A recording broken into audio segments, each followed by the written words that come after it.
In the emerging world today, media is power. It is expected to be a tool for social reorientation.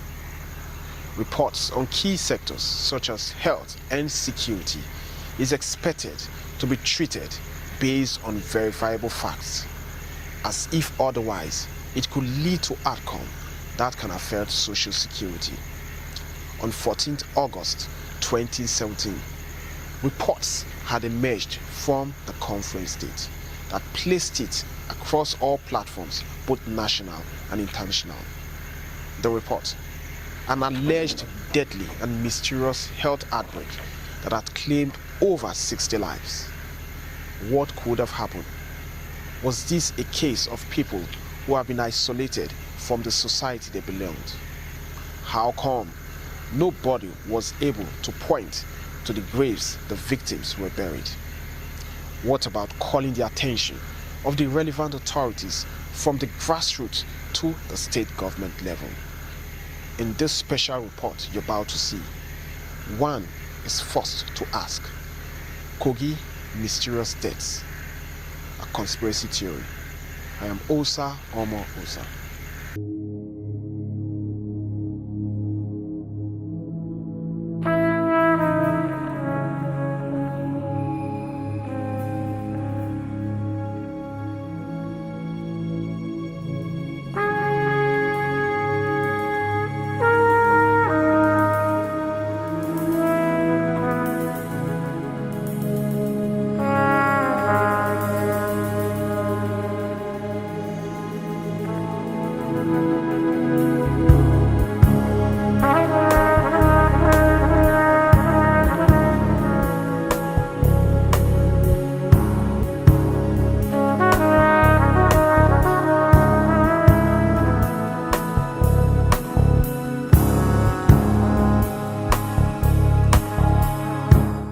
It was an unfortunate event. The news actually emanated from DPO and Yagba West local government area with various figures of deaths. I went there personally leading my team to Okoloke in Yagba West local government, and we met with the community leaders. They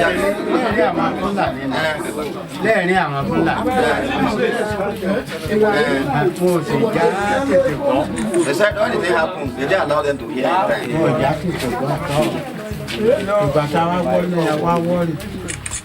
but when they heard it, then they were worried.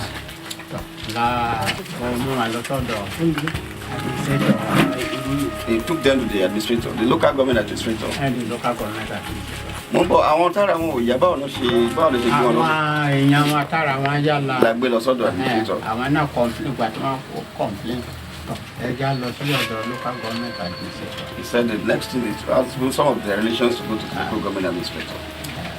Tell you, woman, so initially it was the children, they were dying. So one got to wire. Both adults and children were dying. Artistic, do you have any question for you? That they need the help of the administrator. After much dialogue, we invited the Fulani leader. So we were asking how came about the illness, what are the signs and symptoms, how many people have actually died. They say they have died in Emas, and that they still have greater number of them that were sick.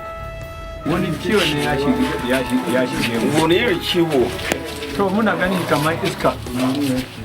Sorry, Kamai Iska. How did they start? Akwai safe jiki? Akwai ciwon kai. Ciwon kai? Akwai zawo. Zawo. Okay. Akwai amai. Akwai amai. Da me kuma? Sannan akwai wani abu yana can jinin mutum. So ẹ̀jẹ̀ wa gbẹ. In an sa jini nan da nan zai karba, kuma nan da nan za a sa wani leda kuma zai karba.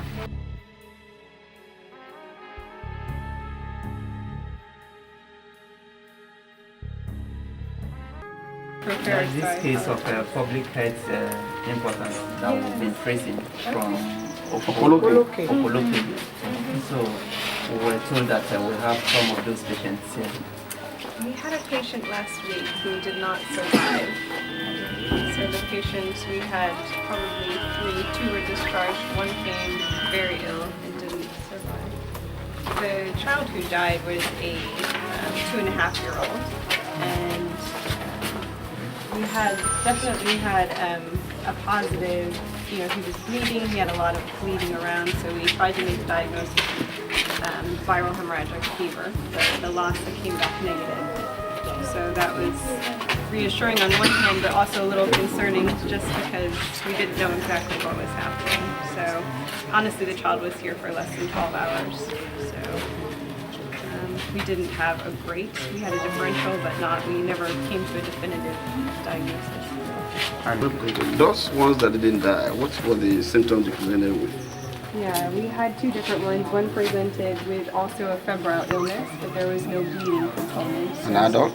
2 adults. Both of them tested positive for malaria. They were treated for malaria. We isolated them just in case they were from the same village, but they seemed to be without hemorrhagic symptoms, so they improved, so we let them go. The first thing we did was to immediately evacuate those who were showing signs of diseases from the community. About 43 patients were evacuated and transferred immediately to Kogi State Specialist Hospital, Lokoja. And the doctors immediately reacted, and they isolated those of them that needed their hospitalization. And 6 of them were found very sick, while the remaining patients were treated and discharged on outpatient basis. The 6 of them that were admitted were treated for 3 for malaria and the rest 3 from gastroenteritis. Gastroenteritis is inflammation of the mucous lining of the stomach and that of the intestine. So when there is infection, maybe because of poor water or because of poor handling of food or because of the poor environment, there could be infection. So when that mucous lining of the stomach will be irritated, and when there's inflammation, you see the child or even an adult stooling, that watery stooling more than the normal, and it's something that can be controlled. Gastroenteritis is actually classified as broad. It's a broad category. Most patients that have diarrhea or low watery stools is as a result of some irritation of what we call the GI tract, the gastrointestinal tract. So anytime there's an irritation of the gastrointestinal tract, as a result of a virus, as a result of a bacteria, as a result of a fungus, you can classify all that as gastroenteritis. From various investigations conducted, laboratory investigation, we found out that among the 3 that had gastroenteritis, only 1 of them yielded heavy growths of Klebsiella species. The remaining 3 had malaria, and they were treated. Within 3 days, they recovered fully and were discharged. So, because we could not trace this disease to any outbreak, there wasn't any sign suggestive of a viral hemorrhagic fever. And then there was this news all over the media, and we needed to go back to the community to, find out the actual cause of this disease and to verify every figure that emanated from that community. Because under the new direction agenda of His Excellency, there is no room for rumor. And as a Chief Executive Officer of the ministry, I couldn't have sat within the comfort of my office and generate figures. So I needed to be there myself. And that was why we went there for the second time, to dig in and trace every death to the grave. We conducted a thorough verbal autopsy and ideal line listing. That was what we did.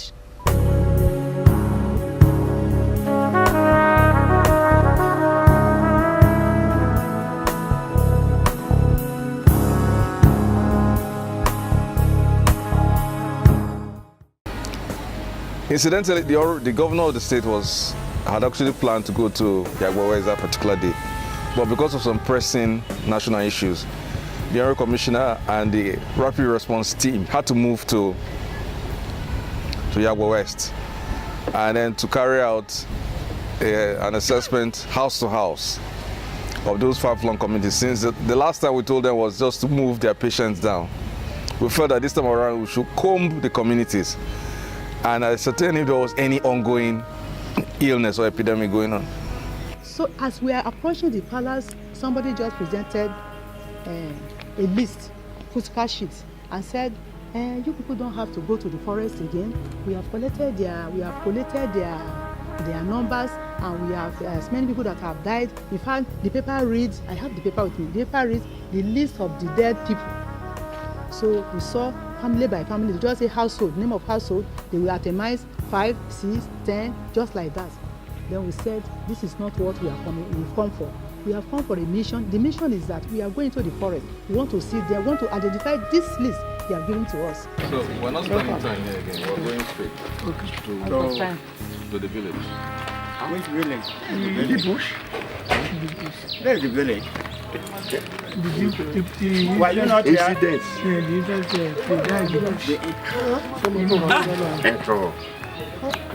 Not all areas are motoring.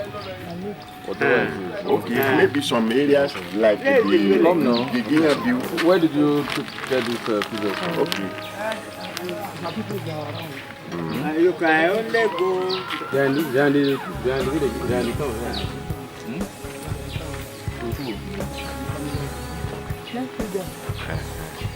family of the deceased. No, we want to see them in their houses. We're going to their houses. Not all of them. No problem. As many as we can. We were discouraged to an extent that they said the forest is not reachable. It's a hard to reach area. Motor cannot enter. We said anywhere we get to, and the vehicle cannot longer go further, we trek. And that was it. Then the community members followed us. We told the Fulanis through an interpreter that they should all go back to their rugas. We are coming, that they should go and wait for us there. We are not identifying anybody in the Oba's premises.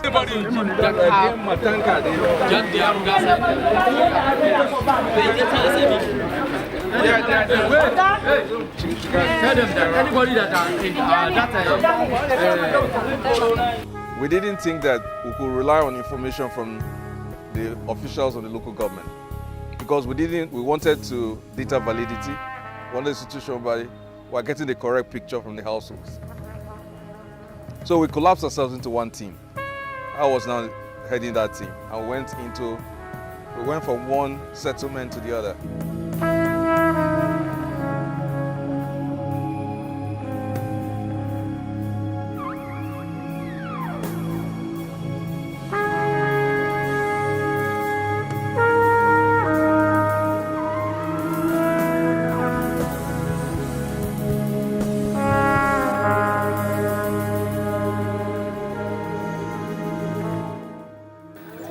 You can see that from each family you identify the key households. Then from the households you start finding out the death and then the cause of death. Thereafter I'll now see if it's possible for me to locate where it's buried, then I'll take note of that. So who are the household heads? Why Shugabana? Baba Mesunashi. Mesunashi. Have you in them? Idi me. Idi wa? Idi Sule. Sule. So now good afternoon. Say Nebu maybe Mishi. Yusuf. Inaike. Ganina. Yusuf wa? Muhammad. Yusuf Muhammad. Say wala there number. Sunan kam.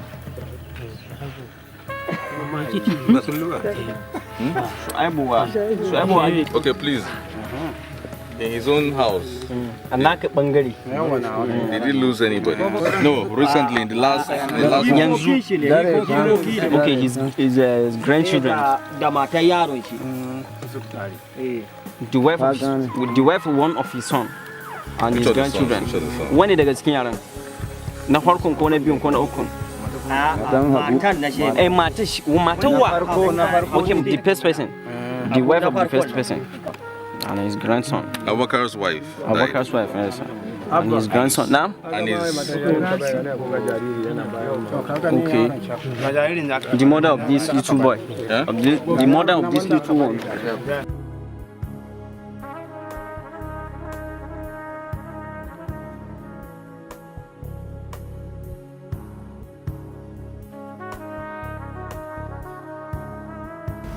Then we now begin to acquire what led to these people that died. One was like she delivered after 2 weeks of her delivery, was the one that she died because she delivered at home, one. And when she had that complication, they didn't take her to the hospital earlier. They were using their own self-medication, their herbal something, putting things together. They said before they now took her to Egbe General Hospital or Egbe Equa Hospital, she gave up. Now this Abubakar's wife, what did they notice at the time she died? Wai ita mata Abubakar din nan me kun ka fahimta a lokacin da Allah ya mata rasuwa? Me kun ka fahimta lokacin da Allah ya ita mata Abubakar din rasuwa gare ta? Lafiya kawai ya kama shi. Ya haifu kan lokacin da ya haifu lafiya lau an samu sati biyu shine ciwo ya kama ta. She said she delivered with very healthy and okay after 2 weeks. And yana ciwo ciki ne ya dame ta an kai shi asibiti. After 2 weeks, after she delivered after 2 weeks of the deliver, after she delivered for 2 weeks, then the stomach pain started from her. Where did she deliver? Ina ta haihu a gida annan lafiya lau lokacin da ya haihu. She delivered here. And sannan ba ta da lafiya tun take fara damunta. Sai aka kai ta ina? An kai ta Ebe. Ayi maka asibiti. Then they took her to the Egbe hospital. After they comes back here, then she come down. Okay, what were the features? What were the things you noticed? Kaman me abubuwan da kun ka fahimta gare ta. You may not know exactly. Yana amai kaman jini baki haka. Vomiting of something like blood. Then the other one was that she was stooling. That these are babies now. She was stooling, and before they didn't take the child to the hospital early, and it died just like that. We identified something and we asked them what was the presentation, what was the signs and symptoms of these children that died. Say they were vomiting. How about Ramatu's daughter? Yana amai baki haka. Kaman a jika. Shi dai yana fama shi ma ciwo ciki. Amma shi dai yana amai kaman koi. And she says she vomiting of something look like egg. Ciwo ciki kuma the stomach pain. Baya kuma mun gani ya hauka sai yana haka yana ihu. Yana zabura. Was he having convulsions? Yana shi haƙuri shi haka. Or did she have high fever? That's a yana zafi. As medical personnel, we know that it was just malaria. You know, when it is malaria, if it is not treated, anything can happen. And you are not on good diet, the environment is not conducive because they are exposed to cold. So that was it. So at the time, we now saw that they became excited. They now started calling us, please come, please come, please come. In fact, we were tired. We were marching from one side to the other because we could not even use the vehicle again, the vans. So when we got there, we just see them, they would just come out looking at us, healthy people. There was nothing like problem with them. We saw a lot of, in fact, the environment is so vast because, you know, Fulani will always look for where they can have enough place for them to move around. We went further than what we expected because they became excited, and I was saying as if everybody has to be identified. And we did about 40 households. That is hot to hot, with interview. Madam, we're not taking that. Listen to me. Listen to me. You're a health worker. You're a health worker. Don't come and don't enter. If you have not confirmed a case of death, how can you say the person has died? Somebody is telling you that she has 6 children listed that are alive, and she's telling you that 3 others died. Where are those ones from? Are they her grandchildren? If she are grandchildren, she should tell us. Things are not done that way.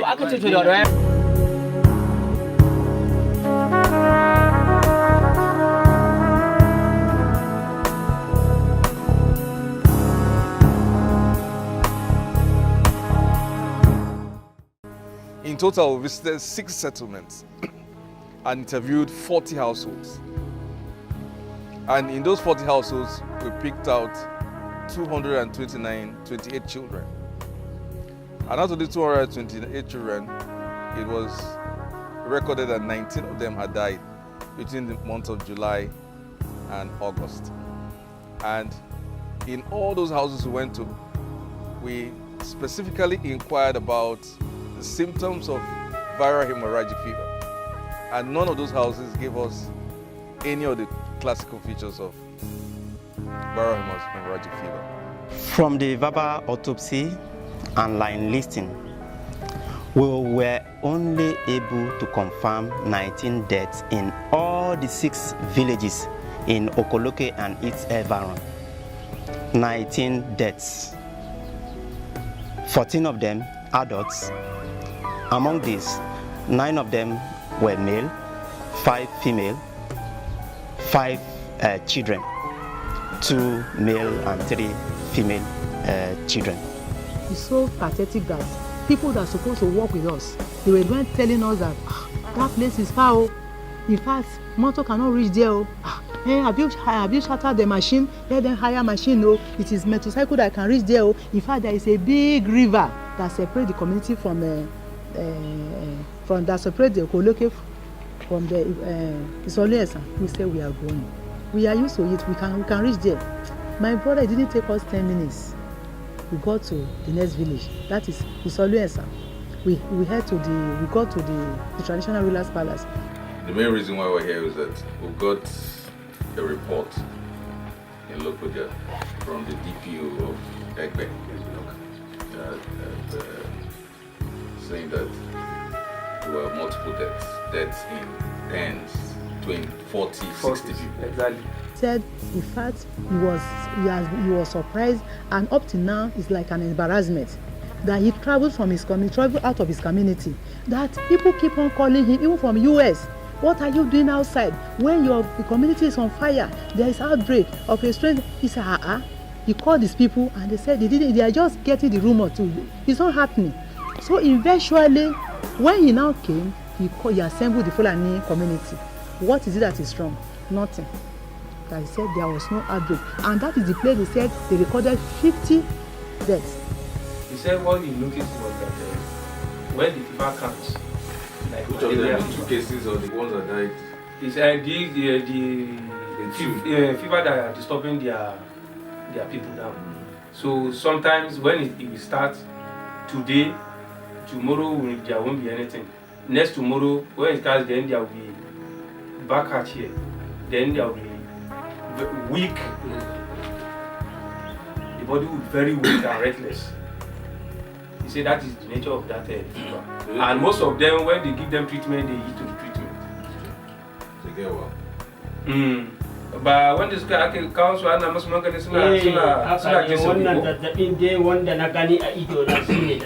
So the man in question that claimed to be the Seriki of Fulani, that is Alaji Bontu, was at large. He told us he was in Egbe. We waited and waited and waited.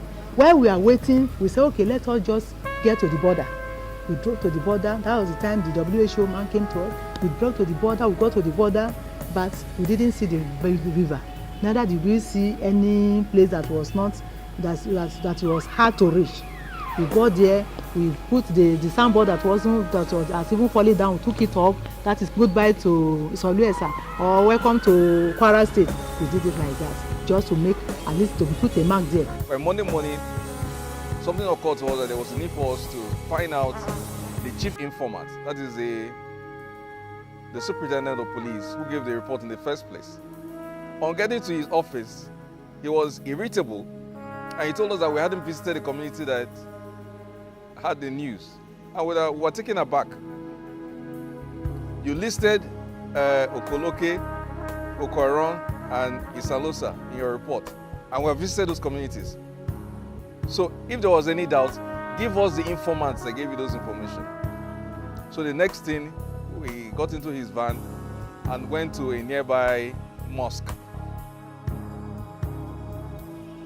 At the mosque, he told us that the information came from one liman in Okoloke. We now asked him, let the liman take us to, the Imam is a Muslim leader in that community. Let the Imam join one of our vans so that we can get to the community and actually inspect directly those ones that he feels actually died as a result of this. So the Oil Commissioner directed that we should hire a vehicle at all costs and move the informant along with the police escort and the local government team to the community. So the first community that the informant now, that this informant is coming from the superintendent of police, we stopped at Okora. Okora is a community that's just 1 hour before you get to Okoloke. So when we got to Okora, we met the community leader there, one Alhaji Ali. Ali took us to the burial ground in Okora. At the burial ground, he showed us the bodies of the graves of 4 people that have been brought there that they said were in hospital. They fell sick and died. So we now asked about the symptoms, if there were any symptoms of viral hemorrhagic fever. There was none. So we flinched from there. Having identified those 4 graves, we now proceeded to Okoloke. On getting to Okoloke, it was the same settlement that we visited. In fact, the areas he was showing us, he took us to the Muslim burial ground in Okoloke. The burial ground was given to them 5 years ago, and the total number of bodies or graves that were there was less than 25. And he indicated the ones that came between the months of July and August, and it was barely 12. So if add 12 to 4, it's about 16, which comes close to the figure that we got in our initial assessment in Okoloke. So we didn't find that there was any additional information.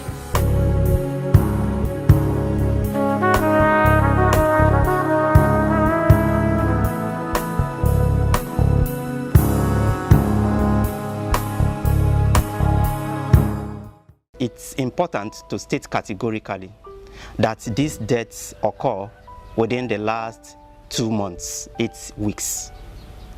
And they were isolated cases. Even within same family, the cause of death from what they explained to us were not the same. One of the patients who was managed, who showed signs that could be suggestive of a viral hemorrhagic fever, was thoroughly investigated with sample taken to the designated laboratory in Federal Teaching Hospital, Irua, and it came out negative for Lassa fever. There is no sign of epidemic, and there is no history of hemorrhagic fever.